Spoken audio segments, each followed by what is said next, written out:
দর্শক, গুম খুনের রাজনীতির সাথে আমরা মোটামুটি সবাই পরিচিত। প্রত্যেক সরকারের আমলেই কম বেশি গুম খুনের রাজনীতির নানান ঘটনা বিভিন্নভাবে সামনে আসে, কিন্তু আয়না ঘরের মতো ভয়াবহ কোনো ঘটনা কোনো সরকারের আমলে এসেছে কিনা আমাদের জানা নেই।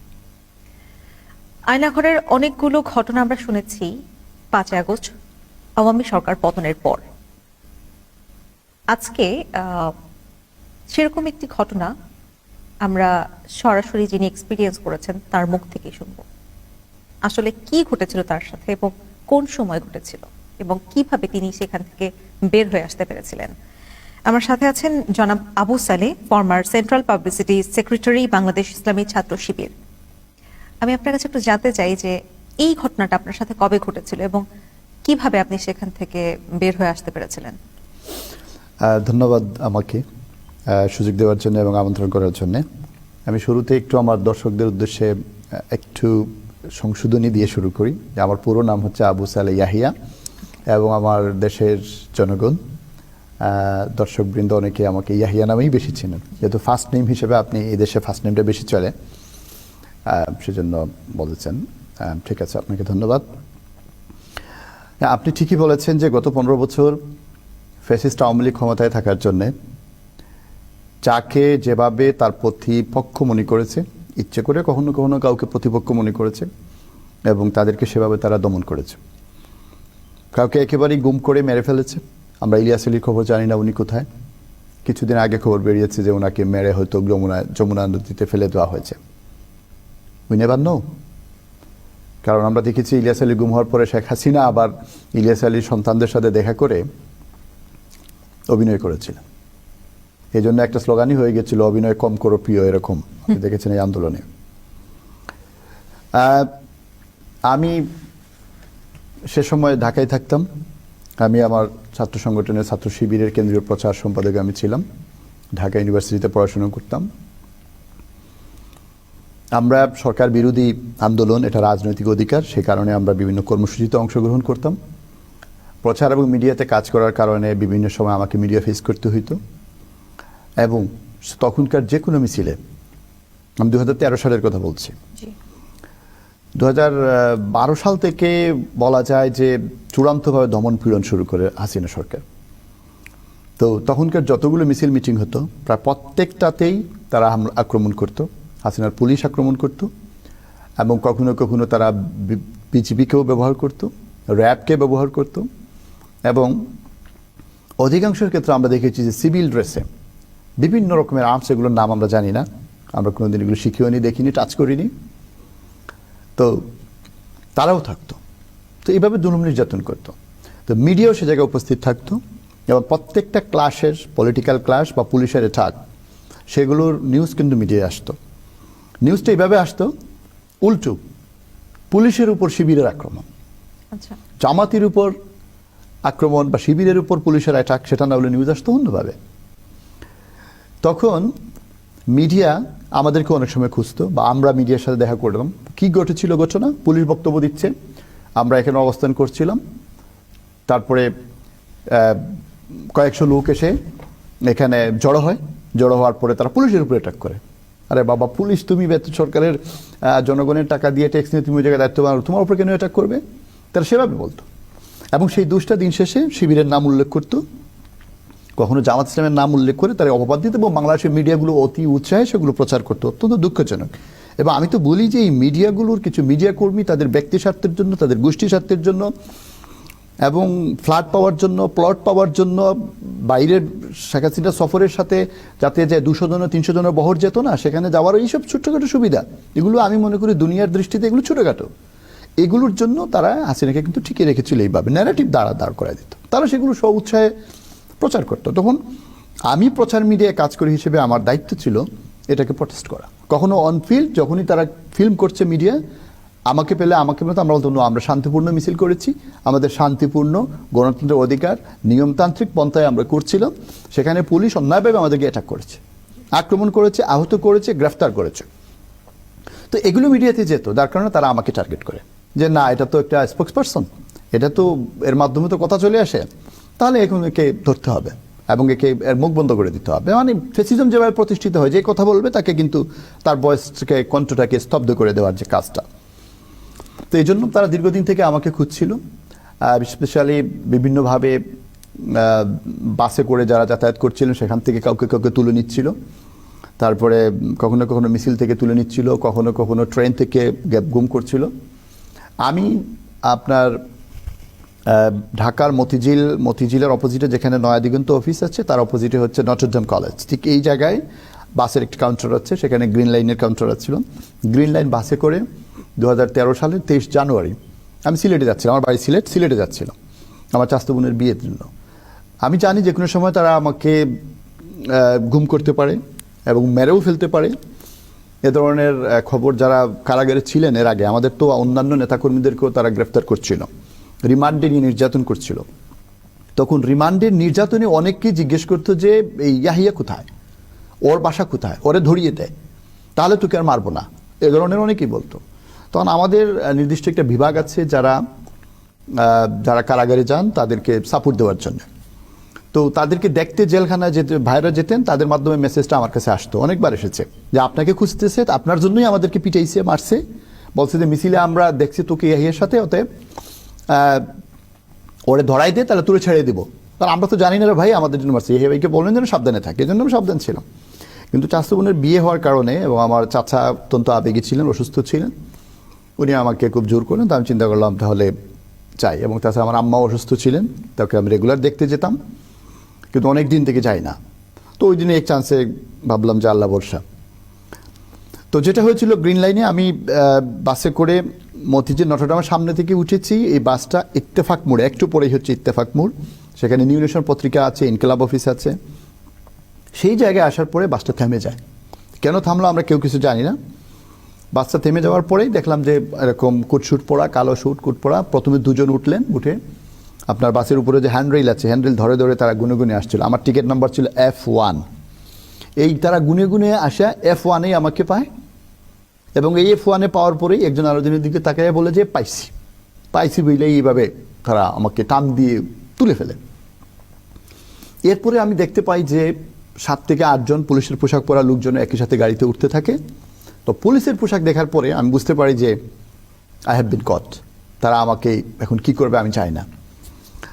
তো ওই জায়গায় একটা ত্রাসের পরিস্থিতি তারা তৈরি করে। ওই জায়গাতেই তারা বিভিন্নভাবে আমার উপরে নির্যাতন করতে থাকে, কিল ঘুষি দুইজনই একসাথে, এবার মারামারি লাগলে যেরকম হয়। তো আমি তো বুঝে উঠতে পারছি না, ওটা ছিল একটু শীতের রাত, জানুয়ারির দিকে তো একটু ঠান্ডা থাকে। চাদর দিয়ে আমার শরীর ঢাকা ছিল, চাদর পড়ে যায়, আমার হাত থেকে টিকিট পড়ে যায়, আমার মোবাইল পড়ে যায়, আমার ল্যাপটপটাও উপরে ছিল। তো তারা ল্যাপটপটা নিয়ে নেয় পরে, এবং এইভাবে মানে পরিস্থিতি বুঝে ওঠার আগেই আপনার কান, মাথা, চোখ যা আছে সব কিছুকে একটা মানে অন্যরকম একটা পরিস্থিতি তৈরি করে ফেলে। এবং গাড়ির যাত্রী কেউ বুঝে উঠতে পারছিল না যে কী হচ্ছে, সবাই শুধু মানে তাকাই আছে, কেউ কিছু বলতেছেও না, কিছু বুঝতেছেও না। আমিও তাকাচ্ছি, কাউকে চিনতে পারতেছি, বাট আমি বুঝতেছি যেহেতু আমি পলিটিক্যালি আমি আগে থেকে অ্যাওয়ার্ড ছিলাম যে কোনো সময় হইতে পারে। তো আমি এই জন্য তাকাচ্ছিলাম যে অ্যাটলিস্ট আমার পরিচিত কারোর সাথে আই কন্ট্যাক্টটা হয় কিনা, তাহলে সে হয়তো এখন কিছু বলবে না, কিন্তু বাইরে গিয়ে আমার দলের নেতাকর্মীদেরকে বলে দেবে যে হে ভাই গুম হয়েছেন বা তাকে তুলে নেওয়া হয়েছে। দেখুন, গ্রেফতার রাজনীতি করলে গ্রেফতার হওয়া, জেলে যাওয়া এটা নর্মাল, আমরা জানি। কিন্তু এমন একটা ত্রাসের অবস্থা তৈরি করেছিল তারা, রাজত্ব তৈরি করেছিল যে আপনাকে গুম করে ফেলবে, কেউ জানবে না আপনি কোথায়, চৌধুরী আলম কোথায়। আমাদের ছাত্র শিবিরে যে আমাদের এখন আরও অনেক নেতারা আছেন, আমাদের শিবির নেতা অলিউল্লাহ মোকাদ্দাস ইসলাম বিশ্ববিদ্যালয়ের মেধাবী নেতা ছিল, শিবির নেতা জাকির ঢাকা মহানগরীতে কাজ করতো, তাদেরকে উঠিয়ে নিয়ে গেছে কিন্তু একইভাবে, কিন্তু তাদের এখন পর্যন্ত কোনো খবর নাই, এখন পর্যন্ত কোনো খবর নাই। তাদের মা বাবা জানে, তাদের লাশটা পর্যন্ত কিন্তু পায় নাই। অনেকে কিন্তু গুম করার পরে কিছুদিন পরে মেরে তারা বিভিন্ন খালে বিলে এদিক সেদিক ফেলে দিত, কিন্তু এখনও এরাদের কিন্তু খবর নেই। ছাত্রদলেরও আমি জানি অনেকেই আছেন, তাদের কোনো এখনও সিলেট থেকে ছাত্রদলের 2 নেতা ঢাকায় আসার পথে তাদেরকে বাস থেকে একইভাবে তুলে নিয়ে যায়, এখন পর্যন্ত তারা জানে না, ধারণা করা হচ্ছে তাদেরকে মেরে ফেলছে তারা। তো এরকম হইতে পারে। তার জন্য আমি ভাবছিলাম যে অ্যাটলিস্ট যদি কেউ চিনতে পারে, কেউ দলকে খবর দেয়, তাহলে হয়তো একটা মেরে ফেলার আগ পর্যন্ত একটা প্রটেস্ট হলো, একটু অ্যাকশন হলো, হয়তো ইয়ে হবে। তো তারা তখন আমাকে বাস থেকে নামিয়ে নেয়, বাস থেকে নামিয়ে নেন। নামার পরে আমি দেখি যে জুতা সাদা মাইক্রোবাস আছে, মাইক্রোবাসে আমাকে তোলার পরে তারা চেয়েছিল আমাকে নিয়ে আমার বাসায় যাবে, আমি যে বাসায় থাকি বাসায় নিয়ে গিয়ে বাসাটা উদ্ধার করবে, তখন তো বাসায় গেলেই বলতো এটা শিবিরের আস্তানা উদ্ধার, এবং সেখানে তারা নিজেরা স্টেজ করতো, তারা ককটেল আনতো, তারা আরো বিভিন্ন ধরনের অস্ত্রগুলো সামনে নিয়ে এসে বলতো উদ্ধার করছে আর কি। তো এই ধরনের মারাত্মক একটা, আমি কল্পনা করছিলাম যদি আমি মিডিয়া ডিল করতাম, আমি এই সিনারিগুলো আমার মাথায় আসছিল যে কালকের পত্রিকায় বা পরশুদিনের পত্রিকায় যদি তারা আমাকে প্রকাশ করে, তাহলে দেখাবে আমার বাসায় যদি নিয়ে যায় বাসা উদ্ধার করছে, হাজার হাজার কি যে একটা সিনারিও হবে, সব জায়গায় সব মিডিয়ায় হয়তো আমাকে হেডলাইন করবে এইভাবে। এটা করতে দেওয়া যাবে না। আমরা খুবই ডেসপারেট ছিলাম, এবং আল্লাহর উপর ভরসা করেই কিন্তু আমরা তখন এসব হাসিনার বিরুদ্ধে এভাবে আন্দোলন প্রতিবাদ। এখন যে মাঝে মাঝে অনেকে বলে যে গোপন এগুলো খুবই কষ্ট লাগে, এটা ঠিক না। আমরা বিএনপি, জামাত কিংবা ছাত্র শিবির, ছাত্রদল আমরা একসাথেই কিন্তু কাজ করেছি। এই ধরনের স্বৈরাচারের নেগেটিভ আমি মনে করি যে কথা বলা ঠিক না। আমাদের কষ্ট লাগে যারা আমরা প্রকাশ্যে রাজনীতি করেছি, ঢাকা ইউনিভার্সিটির স্টুডেন্ট, মিছিল মিটিং প্রত্যেকটাতেই আমরা ছিলাম, এবং এই কারণেই আমাদেরকে তারা গুম করেছে। আমরা কখনো কোনো ছাত্রলীগের বা অন্য কোনো নেতার সাথে কুলাকুলের ছবি পাবেন না গত 15 বছরে, কিন্তু অন্যদের পাবেন, আমি সেদিকে যাচ্ছি না, কিন্তু কষ্ট লাগে এভাবে বললে। তো দেখুন, এরপরে তারা নিয়ে যেতে চাইছিল, তখন আমি নিয়ে যাইনি, তখনও তারা প্রচণ্ড রকমের নির্যাতন করে তারপরে আমাকে মিন্টু রোডের ডিবি অফিসে নিয়ে যায়। মিন্টু রোডের ডিবি অফিস আপনার বিএনপির কাকরাইল মোড় থেকে সামনে গেলে ওইদিকে আপনি যদি যেয়ে থাকেন আপনি জানবেন। তো ওই জায়গাটা আমার রাস্তাঘাট আমার চিনায়, মোটরসাইকেলে রেগুলারলি চলতাম, আমাদের নিজেদের লোকাল এলাকার মতো করেই ছিল।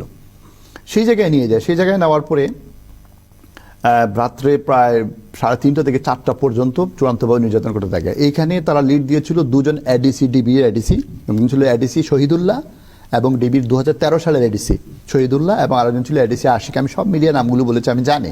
এবং 5ই আগস্টের আগে এরা কোথায় কোন পোস্টে ছিল, এরা এসপি হিসেবে ছিল, আরো বড় বড় পজিশনে এরা পদোন্নতি পেয়েছিল। এইবার আমাদেরকে গুম করে খুন করেই কিন্তু তারা পদোন্নতিটাকে বাগিয়ে নিত। তো তাদের উদ্দেশ্য ছিল আমাকে নির্যাতন করার মধ্য দিয়ে আমার দলের অন্যান্য নেতাকর্মীদেরকে আরও গ্রেফতার করবে। আমি বাসায় নিয়ে যাব, যে সকল বাসাগুলো আমি চিনি, আমি অফিসগুলোতে নিয়ে যাব। অফিস তো বন্ধ ছিল, কিন্তু অল্টারনেটিভ অফিস তো আমাদের ছিল, আমরা কাজ করতাম, সেগুলোতে নিয়ে যাবে। তারপরে সে অফিসগুলো বন্ধ করে দিবে। এবং সবচেয়ে বেশি হলো আমার কেন্দ্রীয় সভাপতি ছিলেন তখন দেলোয়ার হোসেন ভাইয়ের আমি কিন্তু একই বাসায় থাকতাম।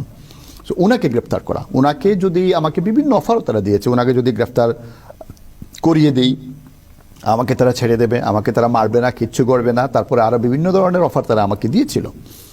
তো আলহামদুলিল্লাহ সকল নির্যাতন আমি চোখ বন্ধ করে আল্লাহর কাছে কান্নাকাটি করে হয়তো বলেছি, কিন্তু আল্লাহ রাব্বুল আলামিন সহ্য করার তৌফিক দিয়েছিলেন। এবং তারা ডিবির মিন্টু রোডের এখানে যে আপনি দেখবেন যে আয়নাগর বলতে যেটাকে বলা হয়, সেনাবাহিনীর আপনার নিয়ন্ত্রণে হয়তো কোনো এক জায়গায় একটা ছিল, বিভিন্ন কারণে এটা পরবর্তীতে ছবিতে এসেছে, আপনারা দেখেছেন। কিন্তু আয়নাগর খালি ওখানে ছিল না, ডিবি অফিসেই ছিল, মিন্টু রোডের নিচেও ছিল।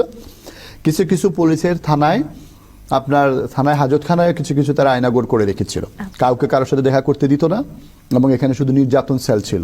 তো ডিবি অফিসের ওই জায়গায় তারা আমাকে রেখেছিল, এবং প্রত্যেক দিন 2 বার করে আমাকে তারা নির্যাতন করত।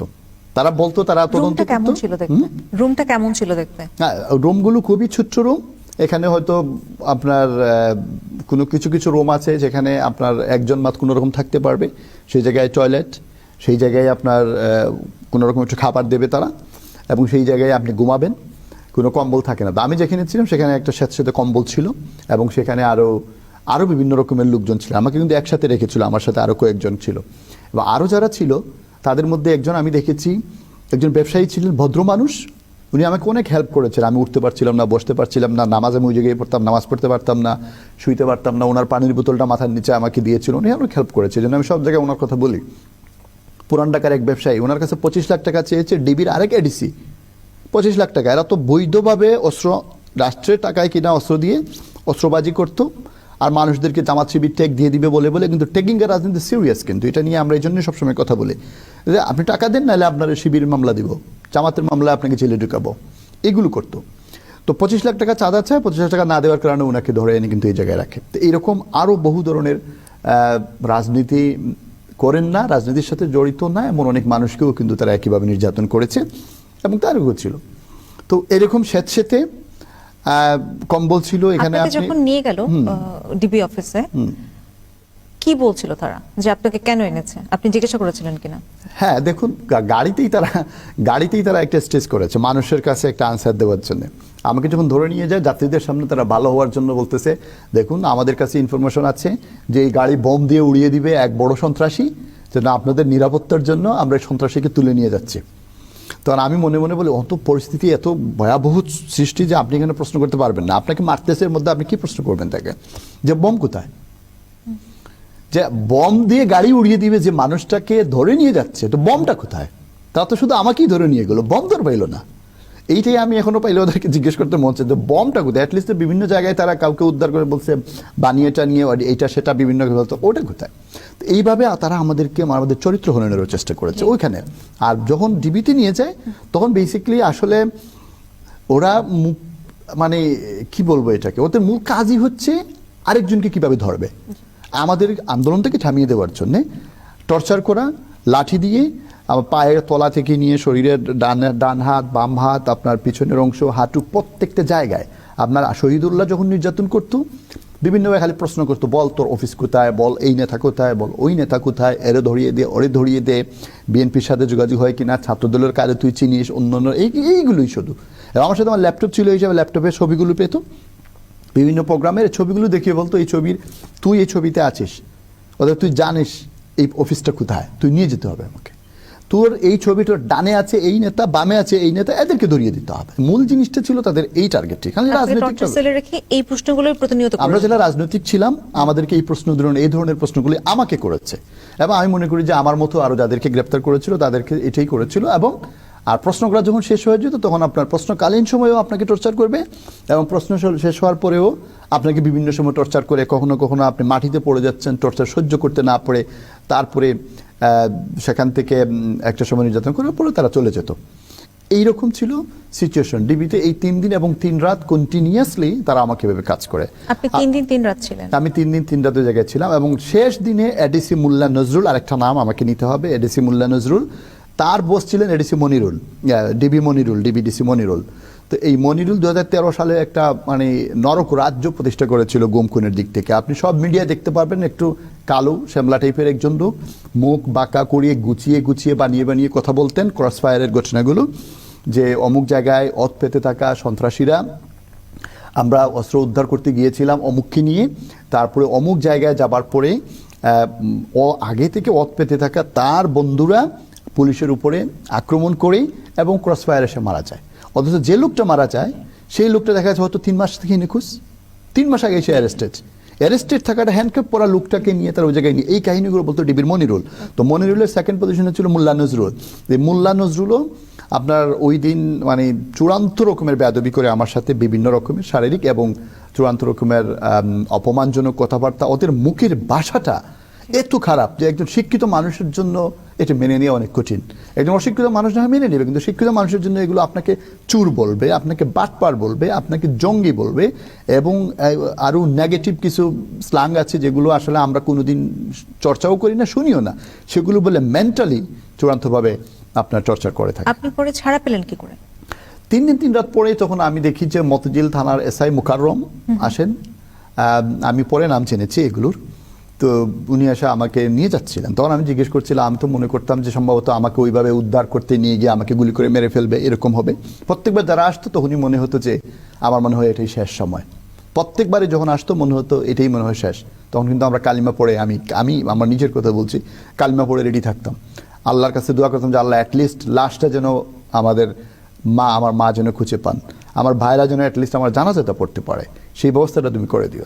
তো আমি মনে করি যে যেহেতু আমি প্রচার এবং মিডিয়ায় ছিলাম, তার কারণে আমি যখন থেকে নাই হয়ে গেছি, খুশি হয়ে গেছি, আমার দল আমাকে খুঁজে পায় নাই, তখন থেকেই কিন্তু বিভিন্ন ধরনের আন্দোলন হতে থাকে। এখানে একটি ঘটনা ঘটেছে, সেটা হলো আপনার 3য় দিন সকালবেলা হবে, তারা আমাকে এইভাবে জিজ্ঞাসাবাদ করছিল এবং আমাকে টর্চার করছিল। এবং এই টর্চার করা অবস্থায় আমাদের ছোট মোবাইলগুলো ছিল, যে মোবাইলগুলো আমরা ইউজ করতাম, এই মোবাইলগুলো দিয়ে বেসিক্যালি তারা কল দিত, মানে একজনকে গ্রেফতার করে আমাকে দিয়ে কল দেওয়া তো, আমার বন্ধুকে, আমার কলিগ কি, হ্যাঁ ঠিক আছে আসো, অস্ত্র ধরে অমুক জায়গায় আসো, আসলে আমি দেখা করব। দেখা গেছে যে উনি চলে আসতেছে, তারপর ওনাকে অ্যারেস্ট করে ফেলতেছে, এই কাহিনী। তো তারা এ ধরনের একটা সুযোগ নিতে চেয়েছিল আমার মাধ্যমে অন্যদেরকে গ্রেপ্তার করার জন্য, আপনি জানেন। তখন আমি বরং উল্টা একটা টোপ তাদেরকে দেই। প্রথমে আমি অস্বীকার করি আমি কাউকে চিনি না, কারো নাম্বার নাই, ধরতে পারবো না। কিন্তু একসময় আমি যখন বললাম যে আমার নিখোঁজ হওয়ার এই খবরটা যে কোনোভাবে পাস করতে হবে, যদি পাস না করি তাহলে আমাকে শেষ করে ফেলবে। এর চেয়ে বড় আমি যেমনি রিস্কে থাকবো, তেমনি আমার দলের কেন্দ্রীয় সভাপতি থেকে নিয়ে অন্যরা সবাই কিন্তু রিস্কে থাকবে, যতক্ষণ না পর্যন্ত এটা প্রকাশ পেয়েছে যে আমি নিখোঁজ হই। যখন শুনবে যে আমি নিখোঁজ, খবর নেই, তখন তারা কিন্তু তাদের মোবাইল বন্ধ রাখবে, বাসা চেঞ্জ করবে, নিজেদেরকে সেফ সাইডে নিয়ে যাবে। সেই জন্য আমি চুপ দিই, ঠিক আছে আমি চেষ্টা করব, আপনারা মোবাইল দিয়ে একজনকে কল দেন। তখন আমি আমার মোবাইল নিয়ে আমি আমার দলের এক নেতাকে কল দিই, ঠিক আছে, তাদের সামনেই কল দিই। কল দিয়ে আমি এমনভাবে কথা বলি, আমাদের নিজেদের মধ্যে একটা আন্ডারস্ট্যান্ডিং ছিল যে কোড ল্যাঙ্গুয়েজ ছিল কিছু, আমাদের বাংলা ভাষায় আমরা কথা বলতাম, বাট কিছু ওয়ার্ডিং ছিল এরকম। ধরুন আপনার সাথে আমি মিডিয়ায় এখন যেভাবে বলছি, ব্যাপারটা এমন না। তা আমাদের নিজেদের মধ্যে আমরা যেমন ভাই ভাই একটা সম্পর্ক আছে, ভাই ভাই সম্পর্ক বলে আমরা কথা বলি। অন্য রাজনৈতিক দলের মধ্যেও আমরা জুনিয়রিটি সিনিয়রিটি ভিত্তিতে তুই তুকারি এগুলো করি না। কিন্তু ওই কথা বলার সময় আমি তাদেরকে আমাদের ইয়ে ছিল যে এরকমই আমরা কথা বলবো যে এই তুই কই, তুই যদি আশেপাশে থাকিস তাহলে আয়, আমি এক জায়গায় আসি, তাহলে দেখা করব। এই ভাষাটা ইউজ করলে আমাদের মোটামুটি বোঝা যেত, বোঝা যাবে যে কোনো একটা ঝামেলা আছে। এরপরে জরুরি ভিত্তিতে দেখা করার বিষয় সহ এরকম কিছু বিষয়, আমি সবগুলো বলতে পারবো না, রাজনীতির সামনে হয়তো আরো করা লাগবে, বুঝতে পারছেন আপনি। এবং আমরা কোনো মিলিটারি ফোর্স না যে আমাদের আরো ব্যাপার থাকবে, কিন্তু অ্যাটলিস্ট সেফে থাকার জন্য আমাদের কিছু ওয়ার্ডের দিক থেকে একটা আন্ডারস্ট্যান্ডিং ছিল, সেটা আমি ইউজ করেছি। কারণ আমি ওটা ইউজ করবো বলে ডিটারমাইন হয়ে, কনফিডেন্ট হয়েই কিন্তু আমি মোবাইল হাতে নিয়েছি, আদারওয়াইজ আমি নিতাম না। এবং ঠিকই আমি কল দেওয়ার পরে ওই ভাই কল ধরেননি, কিন্তু কল ব্যাক করেছেন পরে। তো কল যখন ব্যাক করলেন তখনই আমি বুঝলাম ওনারা জানেন না যে আমি অ্যারেস্ট। যদি জানতেন আমি অ্যারেস্ট হয়েছি, উনি কল ধরতেন না, অথবা মোবাইল বন্ধ থাকতো, উনি মোবাইল বন্ধ থাকতো, কিন্তু ওনার মোবাইল ওপেন, উনি কল গেছে এবং পরে কল ব্যাক করেছেন। দ্যাট মিনস আমি মনে করেছি যে উনি আমার কল দেওয়ার সিদ্ধান্তটা রাইট ছিল, কারণ তারাও সিকিউর না, আমিও সিকিউর না। তখন কল ব্যাক করার পর আমি এভাবেই বললাম, উনি জানেন আমি সিলেট যাচ্ছি, আমি তো সিলেট যাচ্ছিলাম, উনি জানেন আমি সিলেট যাচ্ছি, কিন্তু আমি ওনাকে বললাম আমি কিন্তু ঢাকায় আছি, আপনারা দেখা করতে চাই। এরপর আমি বললাম যে এরকম সিচুয়েশন, ঠিক আছে, কিছু আমি আমার মতো করে ওদের থেকে ওরা আমাকে প্রথমে বলছিল যে দেখো তুমি কি বলবা, আমরা শিখিয়ে দিই। তো ওরা শিখিয়ে দিচ্ছে এরকম যে তুমি একটা ডকুমেন্টারি রেডি করছো, ওটা তুমি তারে দেখাবা, তো এইটা বললে তারা আসতে বলো, দেখুন অবস্থাটা। আমি বললাম ওকে। পরে আবার বললো যে না তুই জানিস কি বললে আসবে, তুই জানলে সেটা কর। তা আমি কি করছি, দুটার মধ্যে ব্যালেন্স করছি, কারণ ওদের অফারটাই আমার জন্য ভালো ছিল, ওদের জন্য না। এরা এই মেধা নিয়ে যে কিভাবে পুলিশে চাকরি করে, ডিবিতে চাকরি করে, আমার খুবই হাসি পেত। কারণ যাকে আমি বলবো ডকুমেন্টারি দেখানো, আমাদের একটা সিস্টেম আছে, যেমন আপনি আমার ডকুমেন্টারির সাথে জড়িত না, আমি যদি আপনাকে বলি যে আসেন আমি একটা ডকুমেন্টারি তৈরি করছি আপনাকে দেখাবো, আপনি তুমি এটা তো আনইউজুয়াল, এটা তো হয় না নর্মালি, তখনই তো আপনি বুঝে ফেলবেন যে সামথিং রং, ঠিক না? এবং আমি কলটা কেটে দিব, তো এমনভাবেই আপনি বুঝবেন সামথিং রং। আমি ওইভাবেই বলছি যে আসলে আমি একটা ডকুমেন্টারি রেডি করছি, এটা আপনাকে দেখাবো, আপনি অথরাইজ করলে এটা আমি পাবলিক করবো, but he is not the person to authorize. Authorize করার তো কেন্দ্রীয় সভাপতি আছে, সেক্রেটারি জেনারেল আছে, আমার পরিষদ আছে, বোর্ড আছে। ওইভাবেই বলছে, আমি এটা লুফে নিছি, এইটাই বলছি। এবং তারপরে বললাম যে আসেন জরুরি ভিত্তিতে একটু দেখা করি। এর মধ্যেই আমাদের দু একটা ওয়ার্ডিং ছিল, সেগুলো উনি বুঝে ফেলছেন এবং উনি কল কেটে দিয়েছেন। তখন আমি শান্তি পাই এভাবে যে অ্যাটলিস্ট ওনারা সেফ হবেন, এবং উনি সব জায়গায় খবর ছড়িয়ে দিবে, ওনারা সবাই মোবাইল চেঞ্জ করবেন এবং শান্তিতে অ্যাটলিস্ট একটু সেফে থাকতে পারবেন। এবং সাথে সাথে ওনারা সকল মিডিয়াতে জানায় দেন, ওনারা নিশ্চিতই হয়ে যান এভাবেই, সাথে সাথে জানিয়ে দেন যে শিবিরের প্রচার সম্পাদক আবু সালে ইয়াহিয়া নিখোঁজ। এবং পরের দিন আপনার বাংলা নিউজ 24-এর সাথে সাথে নিউজ আসে, ডেইলি সানে নিউজ আসে, দৈনিক সংগ্রাম নয়াদিগন্ত থেকে নিয়ে আরও অনেকগুলো পত্রিকায় তখন নিউজ আসে। এবং আমার ওখানে আমি যে বলছিলাম যে আপনাকে আরও কিছু লোক ছিল, তো ওখানে একজনকে কিন্তু ওই রকম ধরে নিয়ে আপনার হাত উপরে ঝুলিয়ে নিয়ে পিঠাইতো। তো ওই লোকও একবার তাকে নেওয়ার পরে ঘন্টা 3 পরে হবে, 3-4 ঘন্টা পরে ওই লোক ফিরে আসে। তখন ফিরে আসার পরে আমাকে বলছিল যে তাকে তো আমি আমার পরিচয় দিই নাই, যে আপনি কি শিবিরের অমুক? আমি বললাম হ্যাঁ।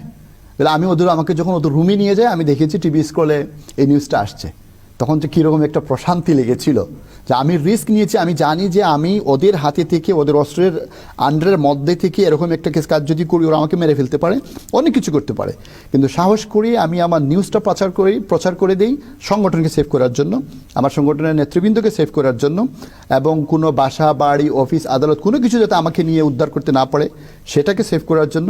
এবং একই সাথে আমার নিজের সেফটি এখানে জড়িত ছিল, কারণ আমি জানি যে আমি যদি বলে ফেলি নিউজ যদি লিক হয়ে যায় আমি এখানে আছি, আমাকে আর মেরে ফেলতে পারবে না, আর যাই করুক অ্যাটলিস্ট প্রাণে মেরে ফেলতে পারবে না।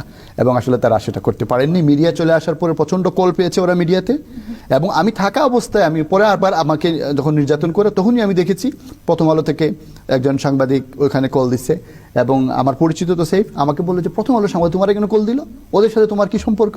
আমি বললাম দেখুন ওদের কিন্তু জামাত বিট করা লোক আছে, ইসলামী বিট করা প্রত্যেক মিডিয়ার লোক আছে, তাদের সবার সাথে আমার সম্পর্ক। আমি চান্স নিলাম যে সকল মিডিয়া আমার সম্পর্ক আছে, সকল মিডিয়া সম্পর্ক আছে, তারা সবাই কল দিতে পারে, খবর পাবে, নিউজ করবে, এটা ভয় হিসেবে ওদের ভিতরে মানে দারুণভাবে এটা নেগেটিভলি কাজ করে।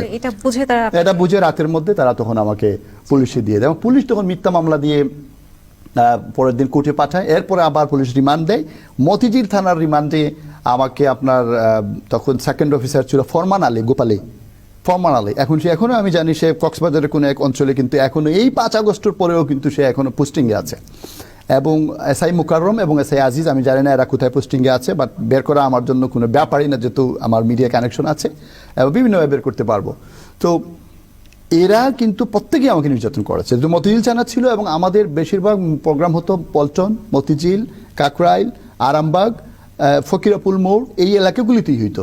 তার কারণে ওদের উপরে এরকম প্রেশার ছিল এবং তারা আমাকে মিডিয়ায় দেখতে পেত হিসেবে টার্গেট করে প্রত্যেকেই। আমি এমনিতেই আপনার ডিবির আয়নাগরে নির্যাতিত ছিলাম। আমার হাতটা কিন্তু ভাঙ্গা, এখানে এই অংশটা ভাঙ্গা আমার এখনো পেইন করে এই অংশটা ভেঙে ফেলেছিল, আমার এই হাড়টা এখনো পর্যন্ত ভাঙ্গা আছে।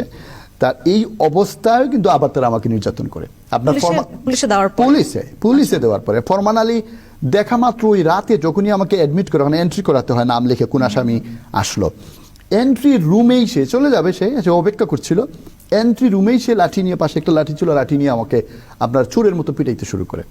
এগুলো আপনি চিন্তা করেন, একটা ছাত্র সংগঠনের কেন্দ্রীয় নেতা এবং ঢাকা বিশ্ববিদ্যালয়ের একজন ছাত্র, স্বাধীন বাংলাদেশের একজন নাগরিক, কোনো অপরাধ ছাড়া তাকে ধরে নিয়ে শুধু পলিটিক্যাল কারণে নিজের আদর্শকে এস্টাবলিশ করার জন্য ভিন্ন আদর্শের ভিন্ন মতের একজন নেতাকে ধরে নিয়ে এইভাবে নির্যাতন আমার উপরে এটা হচ্ছে, কিন্তু আমার অন্য নেতৃবৃন্দের উপরে এর চেয়ে অনেক অনেক বেশি নির্যাতন করা হয়েছে। পুলিশ থেকে আপনি বের হলেন কি করে? ওকে, এরপরে তারা একের পর এক মিথ্যা মামলা দিতে থাকে। আমরা আইনজীবী নিয়োগ করি, আমাদের আইনজীবী টিম আমাদের জন্য নিরলসভাবে কাজ করে এবং একের পর এক জামিন আবেদন তারা করেন, কিন্তু তারা জামিন দিতে চায় না। কিন্তু পুলিশ কি তদন্ত করবে, কি পাবে, কোনো কিছুই তো মানে নেগেটিভ নাই। আমরা তো কোনো অপরাধের সাথে জড়িত না, ইভেন সিগারেটটা পর্যন্ত আপনি দেখবেন যে জামাত শিবিরের লোকজন খায় না। তাহলে আমরা কোথা থেকে এগুলো, আমাদের কি অপরাধ প্রমাণ করবে? তারা কিছুই প্রমাণ করতে পারেনি, ভুয়া অবস্থায় রাখে। দেন আমি টানা 7 মাস এইভাবে ছিল, আমার সাথে অনেকেই জামিন হয়ে যেত, বের হয়ে যাচ্ছে, আমাকে দেয় না, আমার নাম শুনলে আমাকে দেয় না, বাকিদেরকে দিত।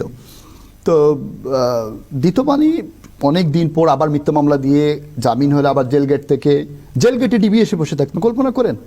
জামিন হয়েছে, আইনজীবীদের পিছনে টাকা খরচ হয়েছে, বিভিন্নভাবে আপনার অভিভাবকরা গার্জিয়ানরা এসে অনেক টাকা খরচ করে আপনার জামিনের ব্যবস্থা করেছে। জেল গেটের সিস্টেম ছিল, জেল গেটে জেলাররা আগে জানিয়ে দিত ডিবি অফিসকে, এর বাইরে কেউ বেরোতে পারতো না। বিএনপি হোক জামাত হোক, জেল গেট থেকে আবার অ্যারেস্ট করতো। তো এই অবস্থায় চলতে থাকে আর কি। তো 7 মাস পরে গিয়ে আমার জামিন হয় এবং সেই জামিন হওয়ার পরে আল্লাহর ইচ্ছে আমি বের হতে পারি আর কি। আফজাল, আপনাকে অসংখ্য ধন্যবাদ আপনার এরকম একটা স্টোরি আমাদের সাথে শেয়ার করার জন্য। আশা করছি এখন নতুন সরকারের হাত ধরে বাংলাদেশ খুব ভালো থাকবে এবং এই ধরনের কোনো অপ্রীতিকর এবং অনাকাঙ্ক্ষিত ঘটনা যাতে আর কারোর সাথে না ঘটুক। ধন্যবাদ আপনাকে। আমরাও চাই স্বাধীন বাংলাদেশ, প্রকৃত স্বাধীনতা যেন সবাই ফিরে পায়, সবাই যেন সবার অধিকার চর্চা করতে পারে এবং এখানে আদর্শ দিয়ে হবে আদর্শের লড়াই, যুক্তি দিয়ে হবে যুক্তির লড়াই, বুদ্ধির লড়াই হবে বুদ্ধির সাথে, পেশি শক্তি দিয়ে নয়। এমন বাংলাদেশ আমরা সবাই করতে চাই। ধন্যবাদ আপনাকে। চ্যানেলটি সাবস্ক্রাইব করুন, সঙ্গেই থাকুন হাফ টিভির।